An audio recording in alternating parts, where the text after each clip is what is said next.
Imagine, you march 30 kilometers a day under the scorching sun. On your back, you carry 40 kilograms of equipment. And your salary? It can easily be eaten up by the centurion for being late or having an unwashed spoon. But did you know that the main threat to a legionnaire was not the enemy's sword? They were killed by dirt, disease, and often by their OWN superiors. Are you ready to learn the price of Roman peace?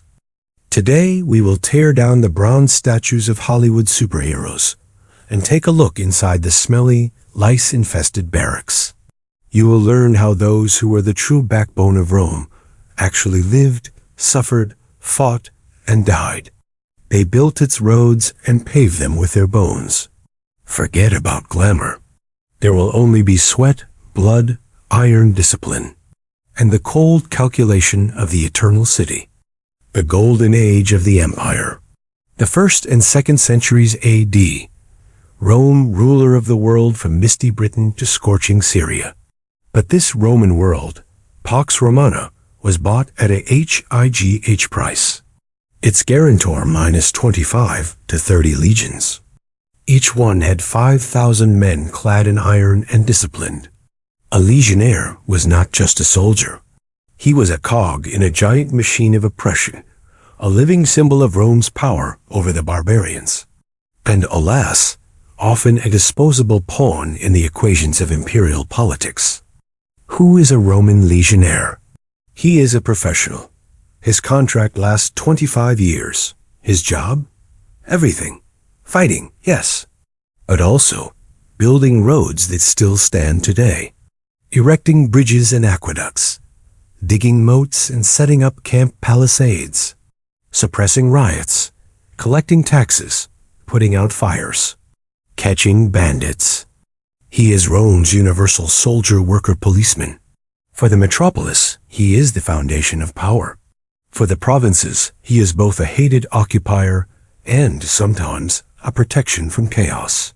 Without these guys in leather skirts, there would be no empire. Stop. Forget the clean, well-groomed heroes from the posters. The reality of a legionnaire? It's dirt, sweat, blood, and humiliation. Luxury accommodation. Barracks, holy, dark, cramped, smelly huts. Lice and fleas, your faithful brothers in arms. Toilet?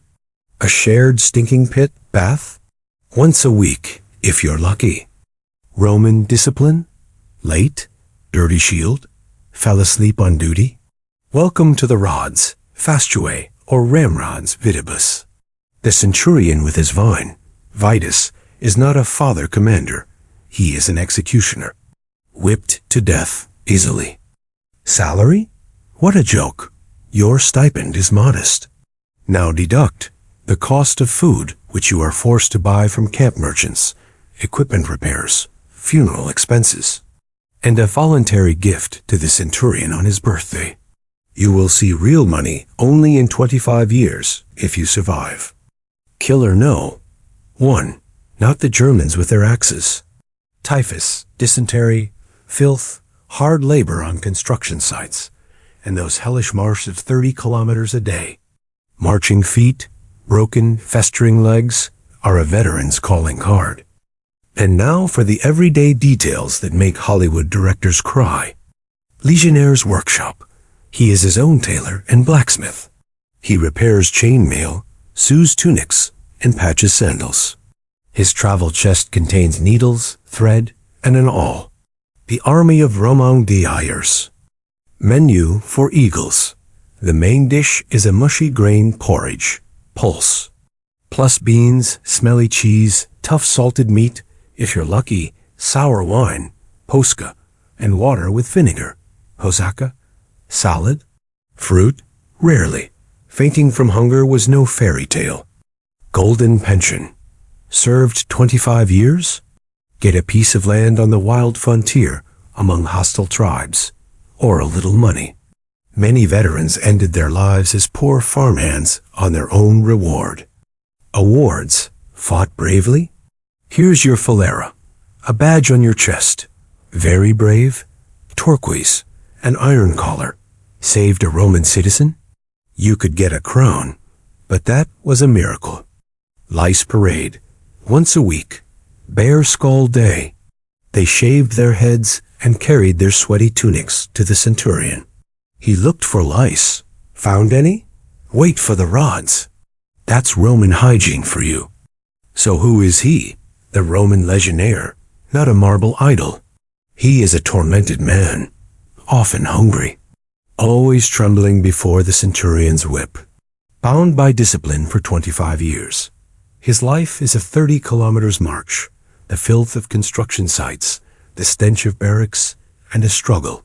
Not with barbarians, but with Rome, which fed him. He built the roads of the empire, but often ended up on the side of the road himself, not heroes. Tortured bones on which the greatness of Rome rested. So, what do you think? Are you shocked by the price of Roman peace, paid for with the lives of these men? If YEs, please like this post. It's the best way to say, down with myths, bring on the truth. Be sure to subscribe. Vikings, not just plunder, is coming soon.